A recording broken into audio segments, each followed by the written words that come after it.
All Hit Radio.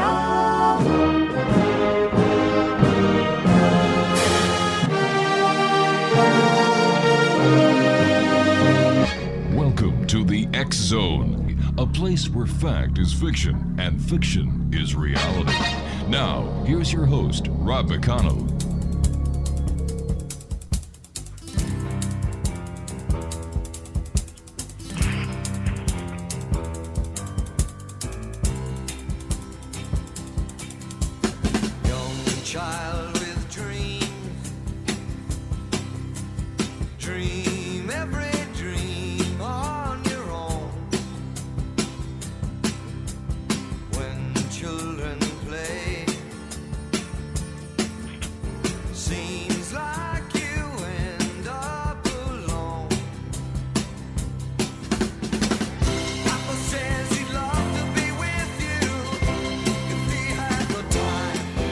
And welcome back, everyone. My name is Rob McConnell. This is the X Zone on the Talkstar Radio Network and the X Zone Broadcast Network and our affiliates across Canada, the United States, Central America, the Caribbean, South America, the Pacific Rim, Asia, Africa, and Europe.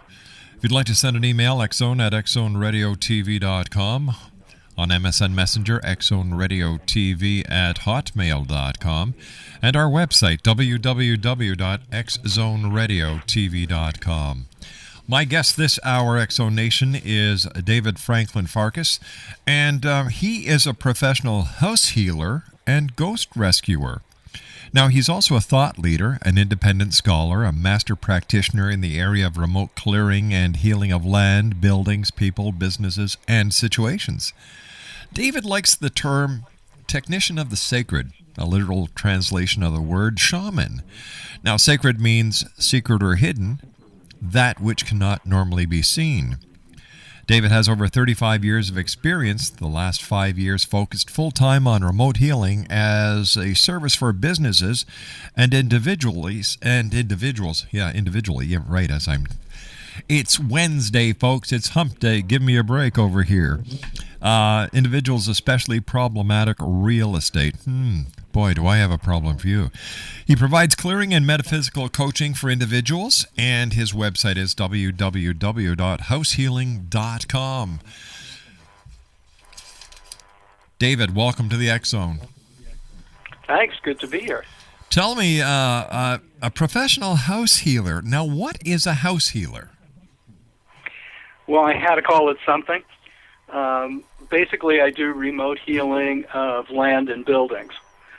So there are many problems that appear to be real-world problems that are really happening in the non-physical.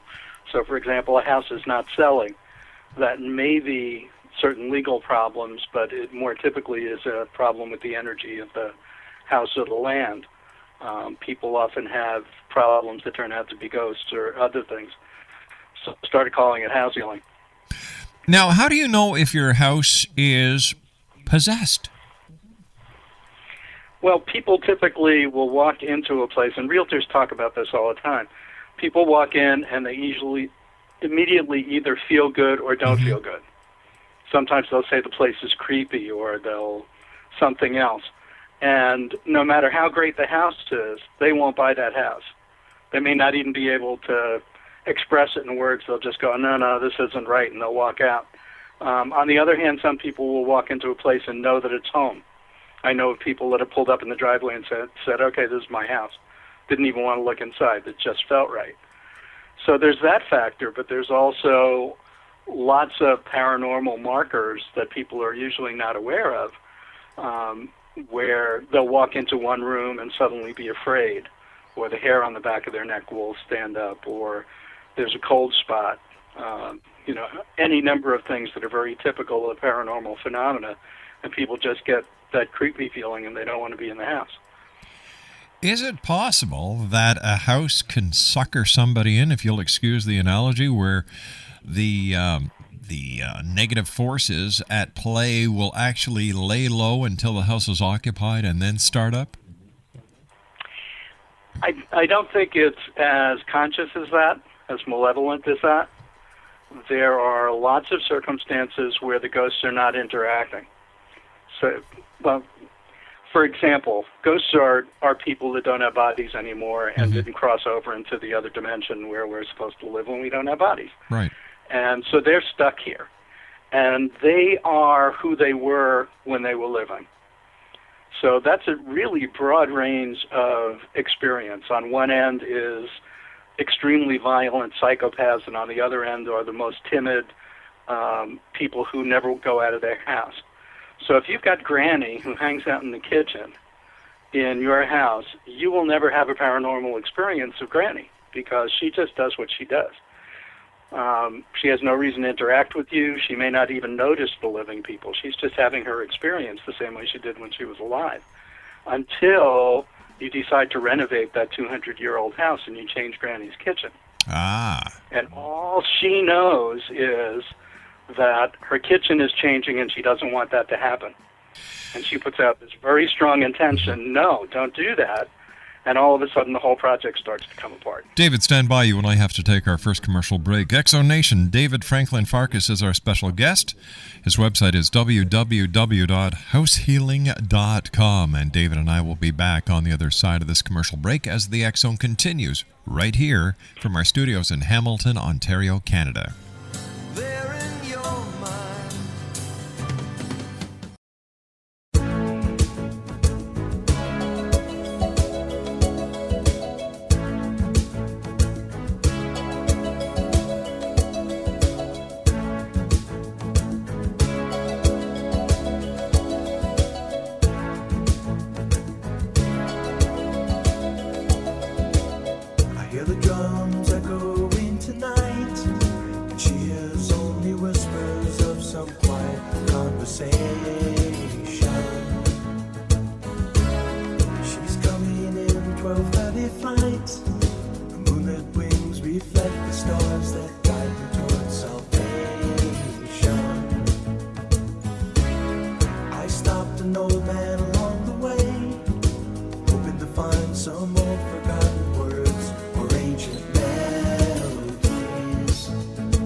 David Franklin Farkas is our special guest, Exonation. His website is www.househealing.com. That's www.househealing.com.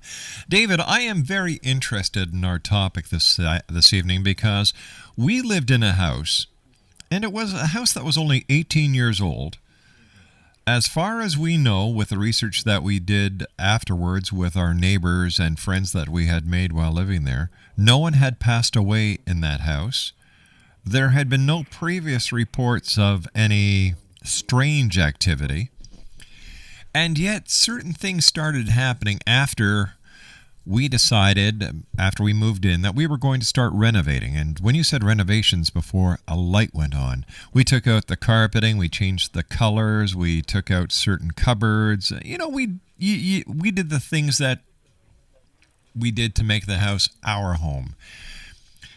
Then it seemed as if negativity set in. Things that would work before didn't work. There was this feeling of uncertainty in the house. It felt as if we were being watched. And in different areas of the house, when you walk through, now neither Laura or myself smoke. Our children smoke, but they don't smoke in the house. And this would be when Laura and I were alone, we would smell as if somebody had been smoking in the kitchen or in the living room just seconds before we walked in. I always felt as if there was something negative in the house and that it was haunted or it was possessed. What do you take from what I just told you? Well, I'm sitting here giggling because those are very, very common ghost phenomena. Some of the more subtle ones, other than the smell, feeling different, feeling like you're being watched, things subtly going wrong, or in particular, electronics being interfered with, or objects mysteriously not being where you thought you put them and showing up somewhere else. They're all fairly common paranormal interactions. I hear about them all the time. Cigarette smoke, cigar smoke, and perfumes in particular are very common scents that will show up. There are really 4 factors that affect the interaction between somebody in a situation and something that's non-physical. One of those is the sensitivity of the person. So there are people that are very sensitive to this kind of stuff. If there's anything going on, they'll pick up on it. But almost everybody will have some interaction as it bleeds into the physical world. The second is the ghost themselves and their disposition, their agenda. Do they want to interact with somebody? Are they interested? Do they have a reason to interact with you? Do they even notice you? The place itself, which, depending on where it's situated and what are called ley lines, the energy lines in the land, which create vortexes and other unseen factors, the history of the place that has nothing to do with the building itself. You were talking about things that would have happened in the building and the energy would have been in the building, but the land itself has its history. And then we're going through all these earth changes, and day to day, the sensitivity of all kinds of things are changing. The separation between the physical world and the unseen world is often called the veil. And when I get together to do shop talk with people that do this kind of stuff, the first thing we talk about is the thinning of the veil. How are things different today? What have you been noticing? So there's all those factors. So you moved into the house, and there was nothing that had already happened in that location that particularly gave a reason for this particular entity to have any reason to interact with the living. So they didn't. And then you renovated the place, and they went, wait a minute, this is my place. But for an entity to be in the house, wouldn't there have to be some history of the existence of the entity prior to us moving in? For example, there was no one had died in the house. The neighbors, the next door neighbors, and the other neighbors in the neighborhood, said that it was always a normal home as far as they understood and as far as they knew, and it was only a one-family house prior. Without doing a quick scan, which I could do on the next break, if you give me the address, and without knowing some other factors, it's hard to talk about the particular situation. Okay. But in general, it could be something where there had historically been another building there hundreds of years ago. So there is somebody that's having an experience, but it's not in your house. I've seen that several times. It's not likely to be someone from very long ago because they're smokers. But there are a lot of factors that can shift all that. The other thing is ghosts will attach to all kinds of things. They don't have their own energy source, and they're looking for something to get energy from. They're kind of fading out. You can think of it as kind of paranormal Alzheimer's. And so, it's that kind of thing. They fade in and out. They're not always too clear. So when there's somebody present who is a very bright light, and that might be one of you or one of your kids, they get attracted into the house because of that, and then they start interacting with everything that's going on and having their own experience of it. So lots of people have ghosts attached to them because there's this kind of parasitic relationship that exists because they're looking for energy. They're also looking for the light, so if you're a bright light, it confuses them. Everybody sort of has this image that the ghosts are conscious and walking around like people, and some of them are, but most of them are in this kind of dreamlike, filtered reality that only interacts with our reality part of the time. There could be 100 ghosts in a place, and they don't know about each other, much less the living, until something odd shifts, and there are a lot more shifts now than there were, even 6 months or a year ago. So if someone has the same type of experience that I had, short of moving, what can you do?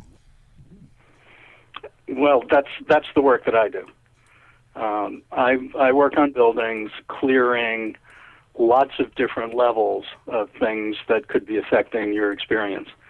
One of those is what I mentioned earlier, the ley lines and vortexes and underground water in the land itself.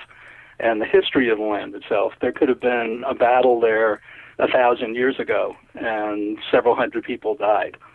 Well, if in battles, typically they don't get out. They're too confused by what's going on. So there could be that going on. There could be things that happened in the building, the kind of things you were alluding to that you had investigated and found that there was no history in your building. But there could have been people that were doing drugs, people that had history of violence or other things, and they could have attracted to them entities that match that energy. Besides the fact that their emotions are stored in the energy of the building. Is it possible that some entities are brought in by people who come to visit? Absolutely. People will have them attached, and you can think of it as ADD. Oh, shiny. They're attracted to something else that is. It's all law of attraction. It's all resonance. So they're looking for something that's high energy and that they resonate with, or that they don't resonate with and it annoys them. So, they're very much like people. They're acting out the same kinds of stuff that people do. They're codependent, they're controlling, they're angry, they're not angry, they're hiding. They're people. Until they cross over, they're still acting out the personality of their life. Why don't they cross over at the time of passing? I've been studying that one for a long time. There are basically two general categories. One is the circumstances of death, and the other is their beliefs. So if it's a very sudden death, get hit by a truck, get shot in battle, something else where 1 second you're alive, the next second your body died, you might not notice. It just happens so fast you don't have what I call the oh-no second, where you look down at your body from outer body and go, oh, that's never going to work. And then you're dead, and you can look around and go through the process of finding your way home. People who are sick, if you've ever been with someone who's dying, they're present and they're not present and they're present and they're not present. Well, they're crossing over and coming back. And at the point that they die, they cross over and they don't come back. So they're aware of what's going on by the time they leave their body. If it happens too suddenly, you can miss the event. And if the event is very emotional, like being attacked or, battle injuries, being mugged, that kind of thing, you're so involved in that moment that you don't even know the moment's over. You're still involved in the struggle of that moment. There are glitches in the system, for lack of anything better. I've seen situations where the grid that is described in all the different mythology as the golden stairway or the tunnel or any number of other things, however it's told in that particular story and the particular tradition, that's a mechanism. And they can be damaged, the grid can be damaged by our technology, by all kinds of crazy things. And then the ghosts get stuck. They're on the way to the light, and then they essentially fall into a black hole.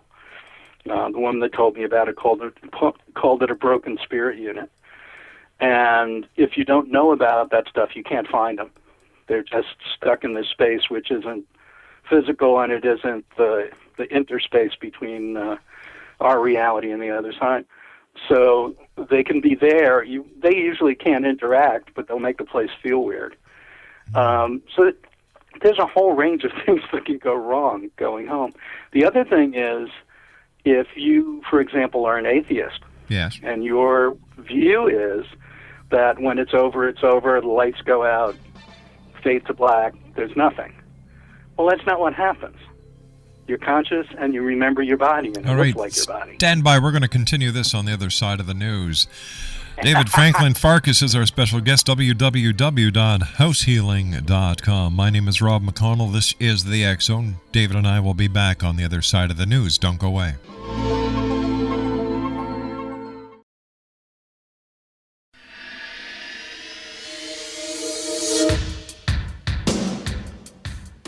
My name is Michael Telstar, Canada's leading mentalist from Toronto, Ontario.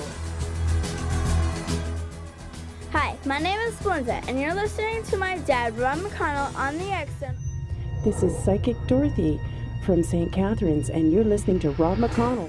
Hello, my name is Holly Reeves, an astrologer from Astro For You, and you're listening to Canada's #1 paranormal radio show, The X Zone, with Rob McConnell. Welcome to the X Zone, a place where fact is fiction and fiction is reality. Now, here's your host, Rob McConnell.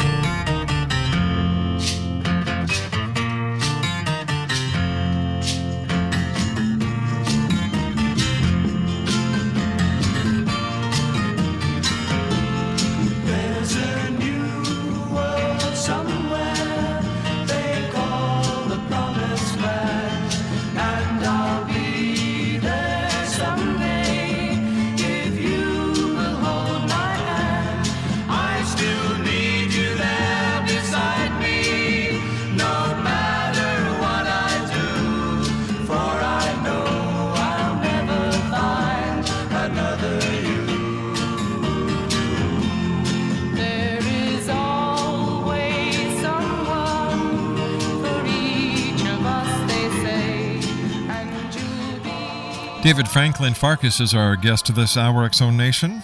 househealing.com. That's www.househealing.com. David is a gifted intuitive and spiritual healer. He does remote energetic healing work, clearing real estate, people, businesses, and situations. He works on cases involving buildings, land, people, negotiations, legal matters, travel, and situations of all kind, bringing the skills and methods of the shaman into daily life in the 21st century. Now, he's also been called a psychic, healer, shaman, exorcist, ghostbuster, psychic, toxic, waste disposal technician, karma cleaner, and quantum mechanic, and some things we can't mention on air, apparently. And he also acts as a ghost rescuer or psychopomp. That's a leader of souls, and assisting lost souls to cross over to the light. Now, is this what happens when someone is dead? They don't know that they're dead. You come along and you bring them to the light? There are several circumstances, but yeah, essentially there's a window of opportunity. When someone dies, it's a few days, and typically they will go and say goodbye to all their loved ones. They may go to the funeral, which is always amusing for me because I can see them there whispering in the ear of the person who's talking about them. And if they're aware and if they're doing that, they will be ready. The portal is open. The guides take them over. But if they miss that opportunity, someone needs to help them with it.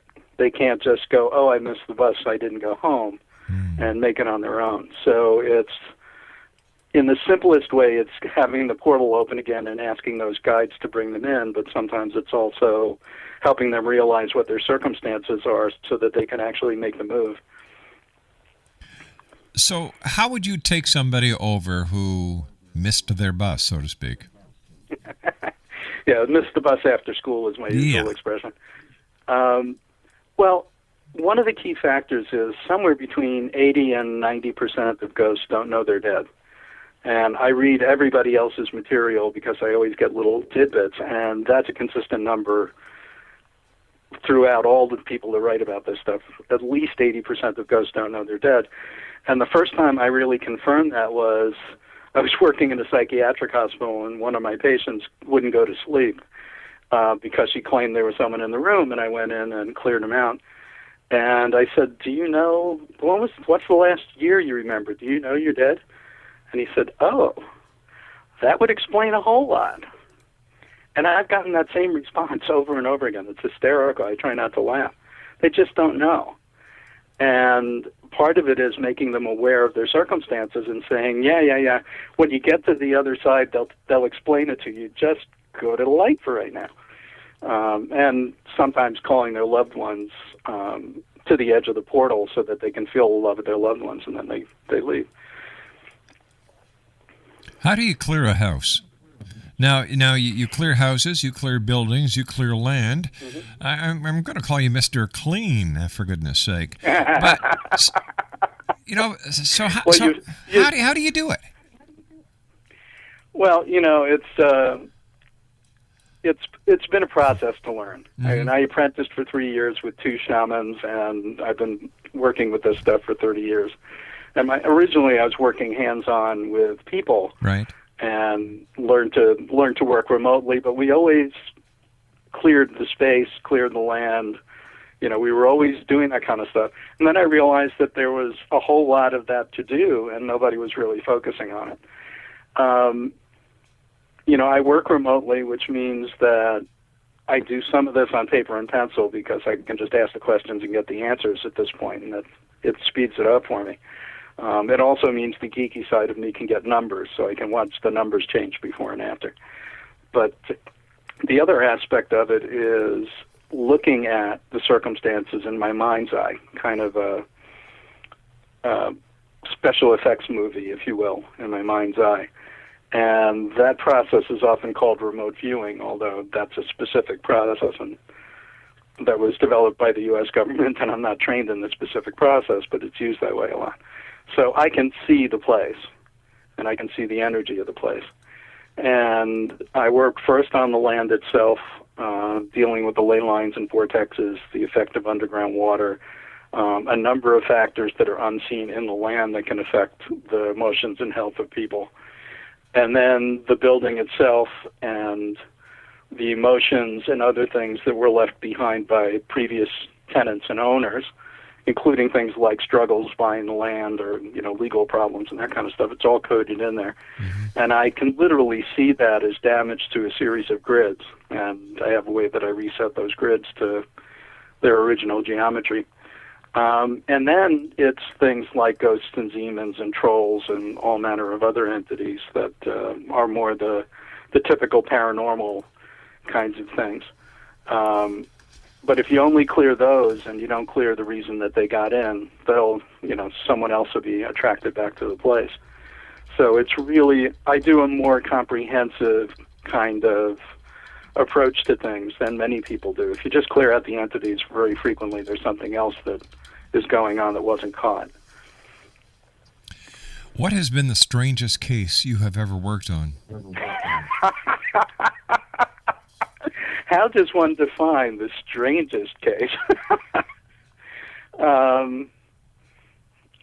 There's been so many of them.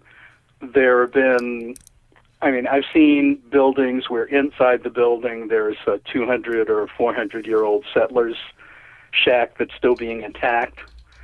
I had a piece of raw land that I worked on, and I have a colleague in Australia who's extremely clairvoyant, and when either one of us has a mystery, we get on the phone together and we work on it together. So I had her on the phone, and we were looking at it, and we found a temple underneath this piece of land.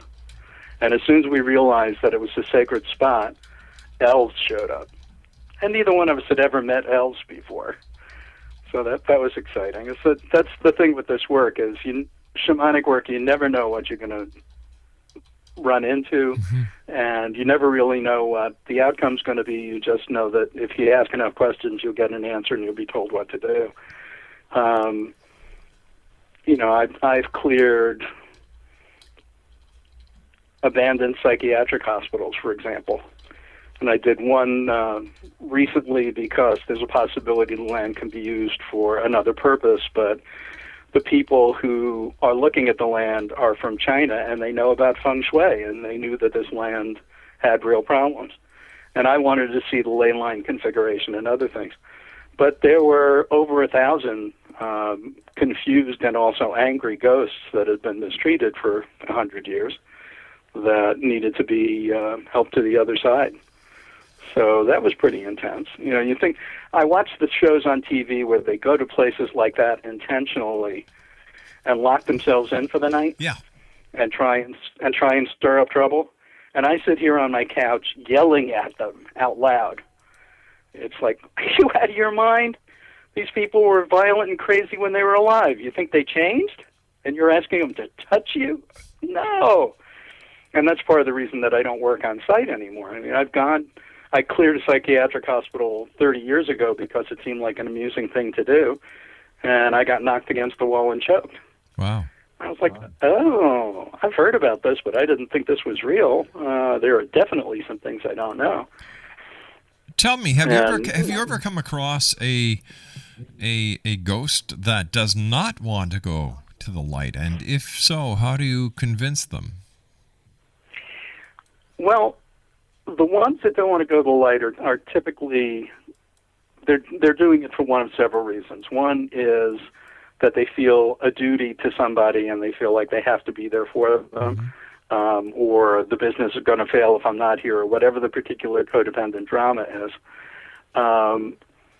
And the real trick with those people is to get them to just go to the light. However I can get that to happen, because on the other side, it's all explained. There's an intake process. I don't know what the bureaucratic process is, but, people come in, they're confused, they don't understand what happened in their life, and it's all explained to them, and they sort it out, and they go back to who they are in spirit without that personality and the baggage of the lifetime. So it's often an interesting thing to do, but, when I'm clearing an entire cemetery or a psychiatric hospital, I'm not doing individual counseling. I have the help of a lot of guides and angels that do that work. And, typically when the first few ghosts cross over, everybody else goes, oh, what? Huh? Where are we going? And they all follow. So there are a lot of mediums who will do the counseling session to help a ghost work out the issues from their lifetime so they can let go. I typically don't do that because I'm typically working with lots of ghosts, and I just figure out a way to get the whole group to kind of move in that direction and let them sort it out on the other side. How do you deal with skepticism? Well, skepticism is basically... ignorance? Well, let's talk about belief. Okay. Let's talk about belief, because skepticism is kind of a belief system. People believe things because somebody told them it's true or told them that it wasn't true, but they have no personal experience of it. Right. So the skeptic has a belief system that says this can't possibly be true because everyone I've talked to has said it can't be true. So based on their experience, they have no peg to hang this hat on. At some point, if they run into someone who does have the experience, who's not coming from belief, and that's, people ask me if I believe in ghosts, I tell them, no, I don't believe in ghosts. I have an experience of ghosts. There's no doubt in my mind. I'm not going on belief here. So for people that haven't had some experience like yours, what's going on with the cigarette smoke? What's going on? Why does the hair on the back of my neck stand up? Something is going on. And then when you get a context for it, you have a way to go, oh, now I can see. But somebody who has a strong belief system that it's impossible and has had no experience, of course they don't believe it. So I don't particularly want to change their mind other than to give them an opportunity to consider something else. What I can tell them is that throughout recorded history, and certainly before that, so going back 8,000 to 10,000 years, in every culture on the planet, these phenomena have been described in culturally different terms, but in very much the same detail. There have always been practitioners in whatever culturally appropriate way there have been who could see the ghosts and interact with them, and whose job it was to do that. And basically saying that all of that data, which is still being confirmed now, I can do my work, call a colleague in Australia, another one in Georgia, and one in Canada, and say, would you double-check this for me, see what you're getting at this location? I just give them an address, and they send me an email back, and they'll give me the exact same number of entities that I have. Wow. Or the psychic children in the house that I cleared will tell the mother, a 3-year-old, will say, yeah, there were 2 that look like this and 2 that look like that, and it matches my numbers. So the confirmation and the fact that there are results after I do the work, for me and for my clients, shows that something's going on here. And we will never completely understand it because it's not physical. It's like trying to figure out exactly what's going on in quantum physics. They don't know. They're guessing. They're looking at phenomena, and based on that and the math, they're trying to come up with an explanation, but you can't see it. And until we have a technology that will work in that element of the non-physical, yeah, there's going to be skeptics.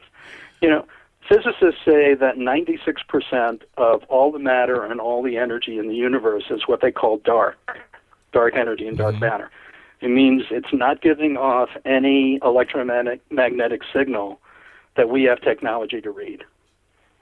And you So see, that's the everything key we know word there. The knowledge to read. That doesn't mean it doesn't exist. It just means we Right. haven't Well, they found know a it way. exists because, for example, the mass of the dark matter affects the objects around it. Right. So there are phenomena that show that it's got to be there. They just can't read it. There's no technology to read it, so you can't take measurements. So my assumption, the geeky side of me says, all of this stuff is somewhere in that 90 to 96% of phenomena in the universe that we don't have technology for yet. There are lots of people throughout history who have reported the same kinds of things, culturally skewed, but the same phenomena and the same kinds of ways to interact with the phenomena for thousands of years. And, you know, you can say that stuff is all nonsense because it's not scientific, but, you know, the data's there. The reports are there.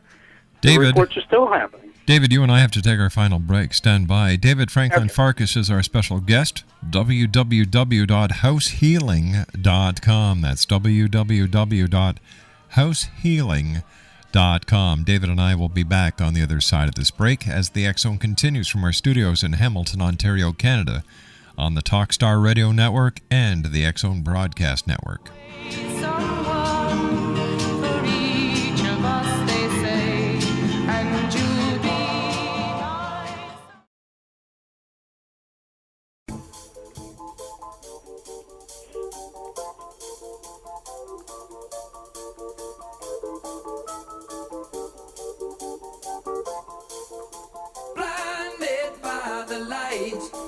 Wrapped up like a douche, another runner in the night. Blinded by the lights. Wrapped up like a douche, another runner in the night. Blinded by the lights. Wrapped up like a douche.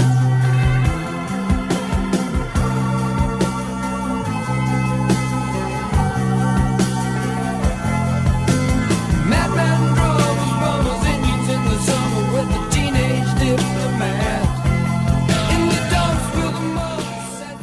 David Franklin Farkas has been our guest this hour, Exonation. His website is www.househealing.com. That's www.househealing.com. First of all, David, it's been great having you with us here in the X Zone for this past hour.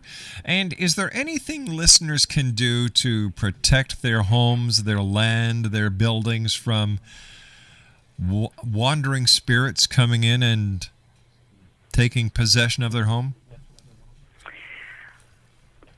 That's more complicated than we have time for. The answer is yes, but it helps to start from having it cleared so there's nothing going on now and the issues in the land and that kind of stuff are taken care of. There are certainly things that you can do in the house. The typical one is burning sage, but there are other things.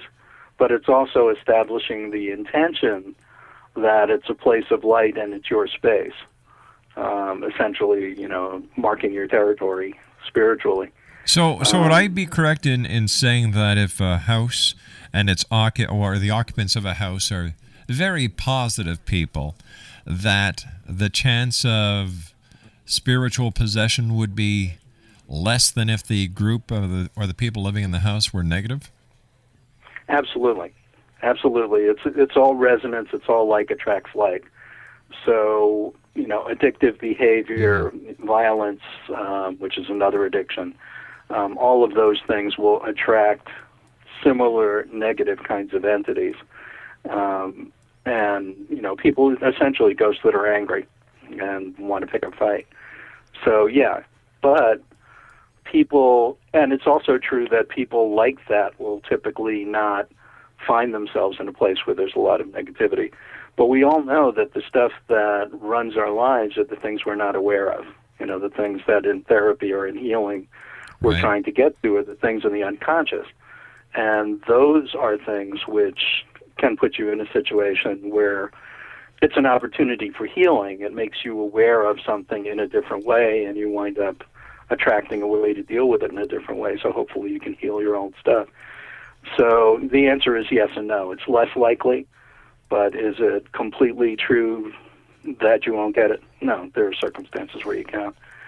On a lot of the television movies that depict ghosts and hauntings, crucifixes and holy water. Well, those are a belief system.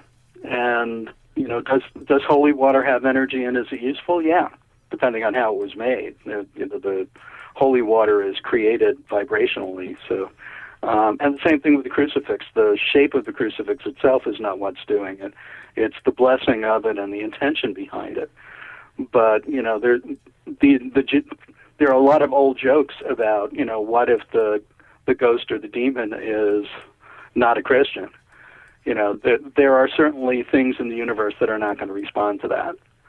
And my interpretation of Jesus saying, do things in my name, is do it in the same vibration and intention as I did it. Dave, I hate to do this, but you and I have run out of time for tonight. We'll be back. We're going to get you back on because we still have a whole whack of stuff to cover. Thanks very much for joining us. Great talking to you. And pleasure. I look forward to the next time you and I meet here in the X Zone. Looking forward to it. Great All right. meeting you, Rob. Take care, sir. David Franklin Farkas has been our guest this hour. His website is www.househealing.com. That's www.househealing.com. I'll be back after this news break. Don't go away.